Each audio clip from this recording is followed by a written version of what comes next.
Hey everybody, Daniel Mosnet here with Cowboy Charcoal coming to you on Bama-Q Live this Friday. Thanks for joining us here today. We've got a great recipe for you featuring some Hassel Cattle Company beautiful beef tenderloin. We've got Cowboy Charcoal. I'm going to walk you through how to get your lump charcoal started. Today we're all talking about flavor. That's all we're really trying to figure out here is how to get more flavor into the foods that we're cooking. Today we're going to cook a spinach and arugula stuffed beef tenderloin. We're going to put some Gorgonzola cheese in there so it gets nice and melty. I've got one going for us right now. You can see what that looks like. We'll get you there in just a few minutes. But right now, I'm going to show you how to get started with your lump charcoal. Now, not everybody knows how to use lump charcoal. Some people may be a little bit intimidated by it because they're not used to the uneven shapes and sizes. But let me show you. Here we have a bag of our Cowboy Oak and Hickory all natural hardwood lump charcoal. And when you first get to your bag, it doesn't matter if you're working with briquettes or lump charcoal, you see this piece of paper right on the top. All you have to do is find the side that's not stitched. This side is not stitched, and just pull the string. And that's how you open a bag of charcoal. A lot of people don't really know that, but just pull the string. You don't need to rip it, you don't need to get scissors, you don't need to get a knife, you don't need to be crazy. Just simple stuff, pull the string.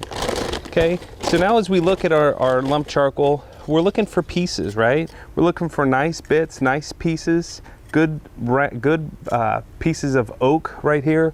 We've got some nice pieces of hickory in there, right? They're odd shapes. They're not briquettes. This is all natural lumber. We work with the timber industry to make sure that we take some of their fall down material that may not be good enough for a cabinet or a floor, and we take that, we put it into our big concrete kilns. We cook those things down into this nice charcoal that you see here. So to get this started is very simple. I like to use a charcoal chimney, nice and easy. I like to put a few briquettes down at the bottom. Just kind of gives me a nice base. And you can see we've got our Cowboy hardwood briquettes. You can find those briquettes in pecan flavor, oak, mesquite. And then we'll take our lump charcoal. We'll just add lump charcoal. You can see there's some big pieces in there, some small pieces in there, a little bit of everything. We'll just add that right to the top. To get it started, when you use natural charcoal, you want to make sure that you use a natural starter. You don't want to louse it up with a bunch of chemical fluid starters. You smell them. As soon as somebody walks out to your barbecue, they can see and smell that you're using something that isn't natural. These charcoal starters are just really twisted wood. They're dipped in all natural, non-GMO, non-toxic waxes. So they're all vegetable waxes. You just put a couple of those right underneath. We get our lighter and start it. All right, those are starting nice and easy. Just need about 2. Sometimes you can use 3, but this is what they look like, nice and easy. Just put it right inside there, and we're off and running. Now, it's a little odd. It's a little odd that I've already got this charcoal going here when I already have this up and running, but I wanted to show you how easy it is to get charcoal started. Piece of cake, takes about 10-15 minutes to get it up and burning, and once that starts going, you just put on your glove. I've got a nice pit barrel glove here. You take your glove, you grab your handle, you open your grill, and you just pour it inside. Simple as that, okay? So for now, I'm just gonna take this, I'm gonna let that go there for a little bit, and let's talk about what we're cooking. So we're cooking our beef tenderloin, okay? When you're using a charcoal barbecue, I like to use 2 sets of tongs. 1 set of tongs for the grill and 1 set of tongs for the food that you're cooking, okay? So as we open this up and we see this beef, it's looking fantastic. I'm just gonna take our grill off. I'm gonna add, I wanna get some nice flavor. We said we were talking about flavor. I'm gonna add some cherry chunks. I wanna get that smoke going. I'm gonna add about 3 cherry chunks. And we're gonna add about 3 hickory chunks. So this is just all natural wood, guys. It's simple stuff.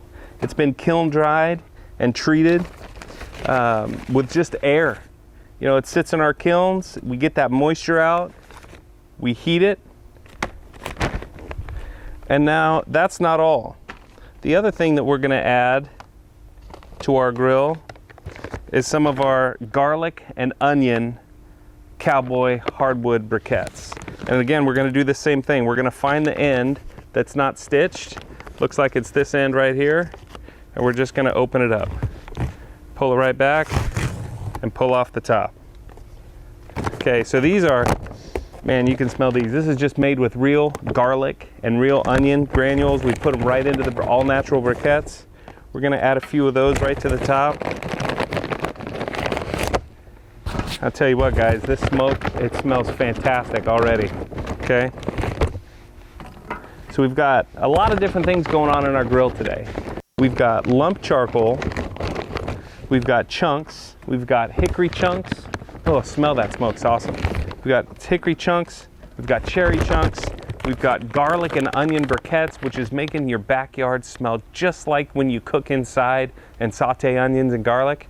Beautiful. I'm going to set those down.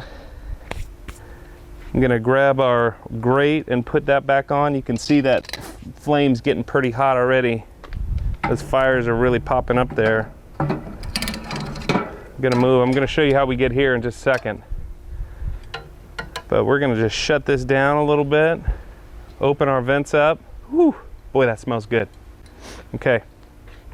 Now, while our grill is getting ready, it's easy for you to say, while our grill's getting ready, let's show you what we do to get our Hassel Cattle Company meat going. So I took about a 2.5 pound beef tenderloin last night, and I just filleted it right down the middle.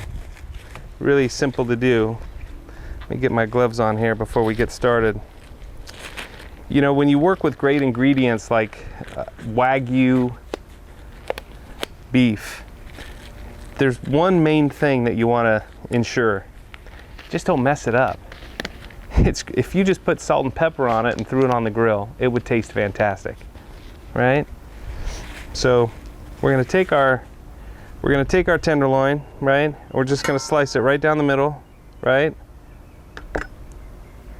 Look at that, nice marbling. Now, a tenderloin isn't going to be the most flavorful cut. I think the most flavorful cuts are things like porterhouse and T-bones, those types of cuts. But this is going to be just an amazingly tender piece of meat. Okay, so let's talk about our filling. The filling is really, really simple. I just sauteed some arugula and spinach with some shallots. Really simple stuff. Did that last night. I got about a half a cup, maybe a cup in there. You can see the beautiful shallots in there. Arugula, spinach. We're going to put that in our bowl. We're going to mix that with a bunch of Gorgonzola cheese. Might as well just put all that cheese in there, right?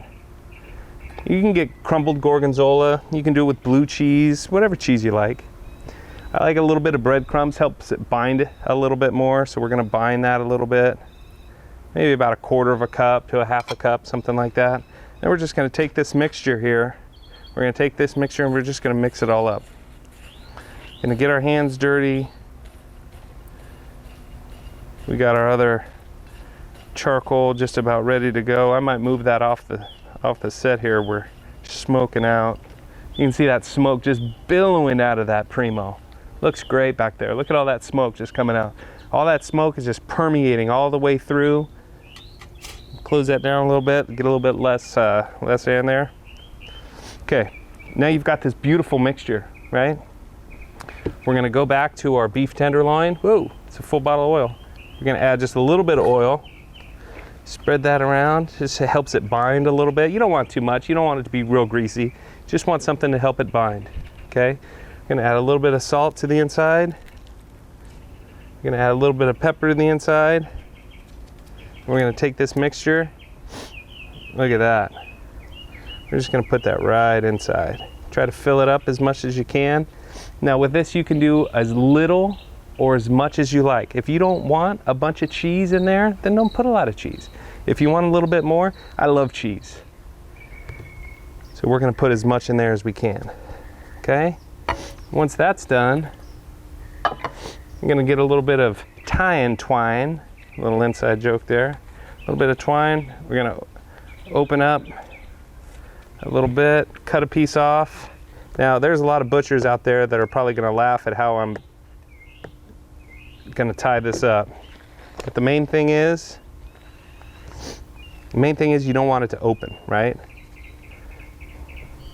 So we're gonna close up our meat, put any more little pieces in there that may have fallen out. Bring our twine over and just start tying, okay? I'm gonna tie from this end. We're gonna just go all the way down. Get that end nice and tied off. And this will seize up a little bit more as you start cooking, so no worries.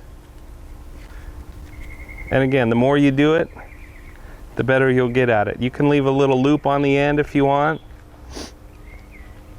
You can leave a little loop on the end if you want to hang it. That's getting pretty popular lately.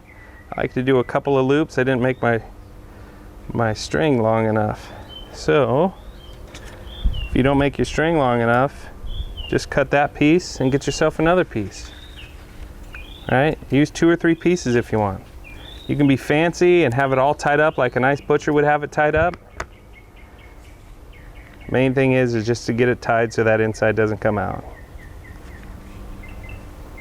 You could add a lot of different things to this too. You could add bacon. You could wrap this whole tenderloin in bacon if you wanted to. You could add any kind of herbs you like: thyme, sage, tarragon. Those are nice strong herbs that stand up real well, right? You can hear our charcoal back there. You can see that once the smoke has died off a little bit, you're just getting heat, right? It's pretty hot right over here. You're just getting straight heat. Now let's come back to our tenderloin and let's just clean this up, clean these strings up a little bit so we don't have a lot of strings hanging into our grill. Okay, 1, 2, 3. Now we've got a spinach, arugula, and gorgonzola stuffed beef tenderloin. Look at that. Doesn't that look fantastic? Okay, right to the top of that, really simply, we're going to add just a little bit more olive oil to the outside of the tenderloin. Rub it around a little bit on the back, a little bit on the back. There we go. Okay, now we're just going to salt and pepper this a little bit. Try to stay a little bit high when you salt and pepper things. Helps you get the salt and pepper around a little bit more evenly. A little bit of pepper, just to taste, however you like it. Okay, now your meat's done. Oh, look at that. Doesn't that look fantastic? And we're going to take our meat, we're going to place it on a cool side of the grill. I like to have 2 zones. I like to have 2 zones on the grill. All of my grill and charcoal and everything that I have that's burning hot is on the right side. And the left side for me is nice and cool. So we can just get a nice, easy cook right here on the left-hand side. Okay? Gonna change these gloves out a little bit and clean up my space. That's the thing that I do probably the most in the kitchen, is just to make sure that your space that you're cooking on is cleaned up. Okay, we've got some disposable cutting mats, right? I'm gonna take this one off as well. Now we're left with our nice clean board. We've got clean hands. We've got a bunch of clean Gunter Wilhelm knives that we can do some of our final slicing. And it's very important to make sure that we check the temperature of the meat that we're cooking, okay? So right now on this one that I've got in here from a little bit earlier, we're about 95 degrees. Look at that, just about 100 degrees, okay? I like to take my tenderloin off when they're about 125 to 130, but we're gonna show you some other things that you can do with a tenderloin that's gonna make it taste just as fantastic. Look at that. We've got one for maybe for my dinner tonight. I think this one's gonna be for lunch today. So we've got plenty to eat. Inside here, if you can see, we've got our woods just burning nice. They're starting to burn down to coals almost. We're starting to make charcoal out of the wood in our own burner. So we've got our cherry, our hickory wood, we've got our garlic and onion briquettes, we've got our lump charcoal. Everything is really cooking down really nicely. We've got a nice fire here. Temperature's probably around, yikes, it's pretty hot. It's probably around 500 degrees inside there. So again, we're just gonna close that off. And what's most important here, is we're gonna let our grill do the work, okay? You've got great tools. You've got good lump charcoal. You've got good briquettes. You've got great ways to start your food. You've got a great grill. This Primo Kamado grill here is a fantastic tool. You can cook on this for hours with just a little bit of charcoal by adjusting your vents on the bottom and your vents on the top. So we're just gonna let our tools do the work, and we're gonna set that and let it cook for a little while, okay? The second part of this recipe is probably my favorite, because I really like bourbon and whiskey, and that's what we're gonna use here. So part 2 of the recipe, when our steak starts to get close to done, is we're gonna take our cast iron pan and we're gonna put it over one of the hotter sides of the grill. Cooking with cast iron is fantastic. There's a lot of people out there that like to cook with soapstone. Soapstone's fantastic to cook on as well. It's not as porous as cast iron is, so you can do a lot of cooking just right on the grill. And there's a lot of great people out there that are doing that, and a lot of great recipes. Cast iron for me is fantastic because you can use it and season it, and it really brings in all of those great flavors of cooks that you've done, throughout the years and months. So with this, we're going to add some fresh rosemary. Now this rosemary comes to me from my sister, actually. We just moved here to Henderson, Nevada. We're here just south of Las Vegas.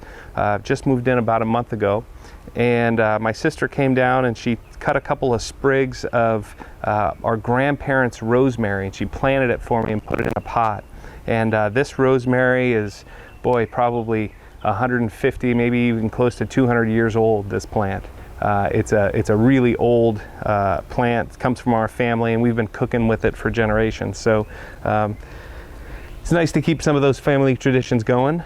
We'll take our rosemary, we'll put it in there. Our butter's getting a little soft. We'll take our butter, we'll put that butter in there, and then we're gonna get our pan ripping hot, okay? So we're gonna take our pan. We're sitting at about 350 degrees up at the top side. So look at that smoke, look at this color, right? All right, so we're gonna leave this open now. You can see this beef tenderloin back here, it's already getting good color on it. That cherry wood really imparts a really nice color. Look at this red. Oh man, I can't wait to cut into that. I'm gonna turn it here. I'm gonna flip it onto this side here. Make sure we're cooking it on all sides. Beef tenderloin is super tender, so you really wanna make sure you don't overcook it. It doesn't have a lot of fat in it, right? So if you overcook it, it's gonna get dry really quickly. So we're at about 100 degrees here. Okay, our pan's getting nice and warm. This is gonna cook a little bit longer as we cook in the cast iron here. Is that total? Okay, so we're just checking on our time here, guys, to make sure that we don't run out of time while we're showing you what we're doing. Okay, so we're pretty well set. We've got, we could have some peppercorns in there. I'm just gonna season this a little bit with some pepper right on the top of the pan there, and a little bit of salt. Some people actually season their grill with salt and pepper. So we're gonna give that a shot. It looks like these could use a little bit more, a little hit there. All right, look at that. When you open that and you expose your grill to all of the oxygen, you're really getting that heat, right? So make sure we don't touch that pan because it will burn you. But cast iron is a great tool for this.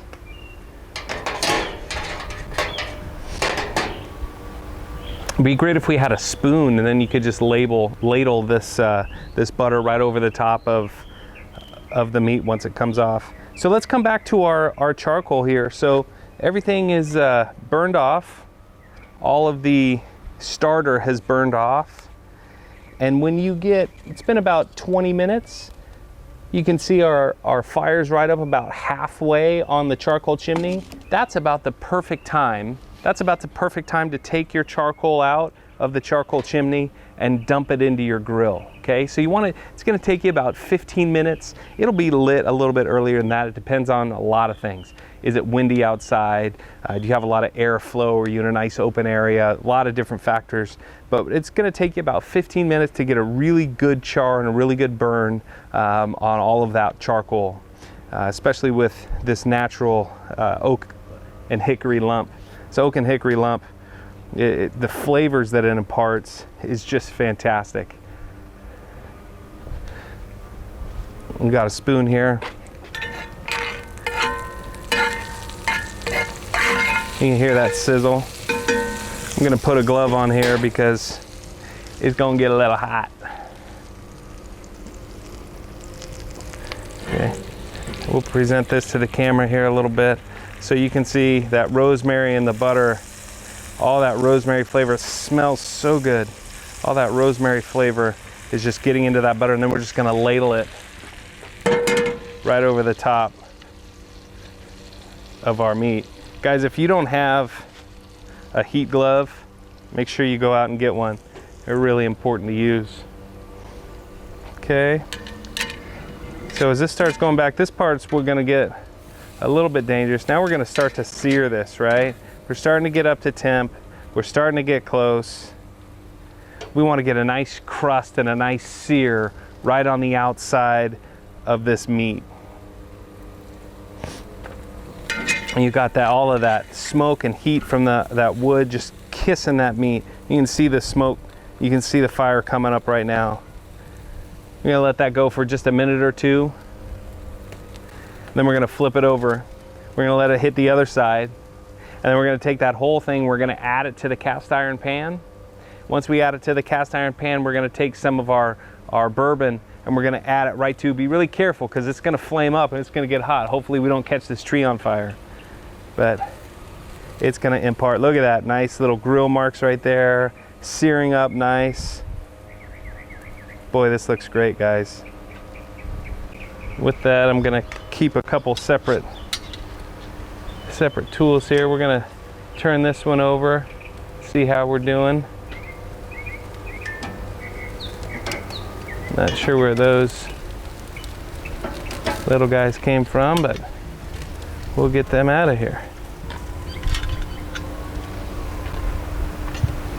Okay. And you can tell it's getting ready.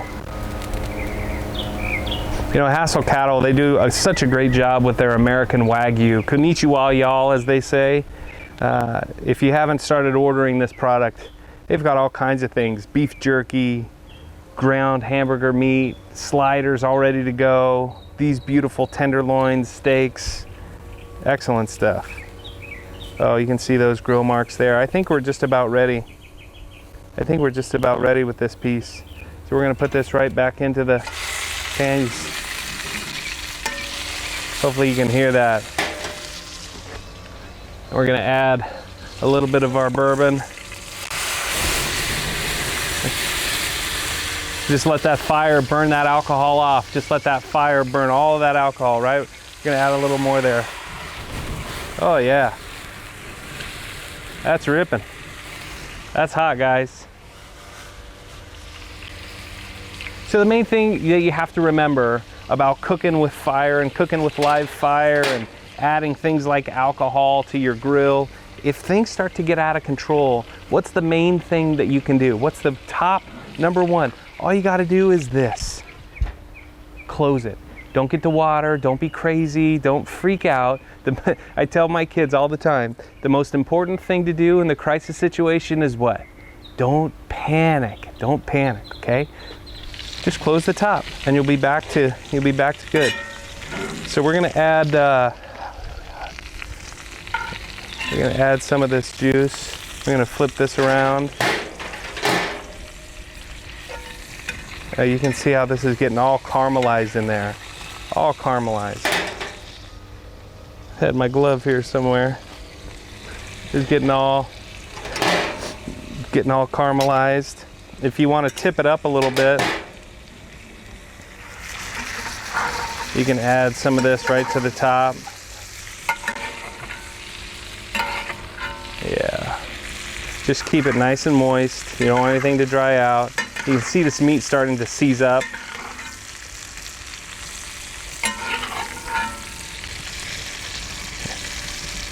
There's some of those pieces of rosemary right on top. Guys, all we're doing again, what's been the theme of today? We've been imparting flavor, right? Imparting flavor. All we want to do is impart flavor. And this is an extra step. If you don't like the taste of bourbon, I'm sorry for you in the first place, but don't add it. Don't add it, just take it off. Add some barbecue sauce if you want. It's a beef tenderloin, so you may not want to do that, but add what you like. The most important thing, guys, is add what you like. Do what you like. Okay? I think we're about ready here. We're getting close to the end. If it were me, I'd let it sit for just a few more minutes. We're gonna let this one cook nice and slow, like I said, for dinner tonight. I'm gonna take it off. Oh, look at that. Look at that.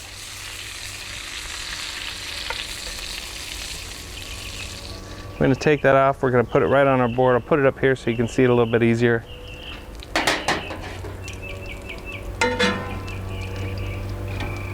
We're gonna slide things around just so we don't burn too much. Okay, now we've got our meat. So I would typically let this sit for about 15 minutes or so, just to let all the juices come back. I just kind of want to cut open this thing so you can see what it looks like right in the middle, right? So we've got these beautiful knives. And look at that, guys, look at that. You can see all of that juice. I like my beef a little bit on the medium rare side. This is perfect. This is perfect. We got about 125 right in the middle. And look at those nice little wheels. Those nice little wheels of Gorgonzola. Give this a try here and see. Huh. That's fantastic. Hey, I've been Daniel Mosnet. Thank you very much for spending a little bit of time talking about lump charcoal. I'm passionate for it. If you have any questions about how to start lump charcoal, where to get Cowboy lump charcoal or anything like that, please go to cowboycharcoal.com. We're here to answer any questions that you might have. That tastes so good. I'm gonna go back and get some more. As always, guys, thanks for joining us here on Bama-Q Live.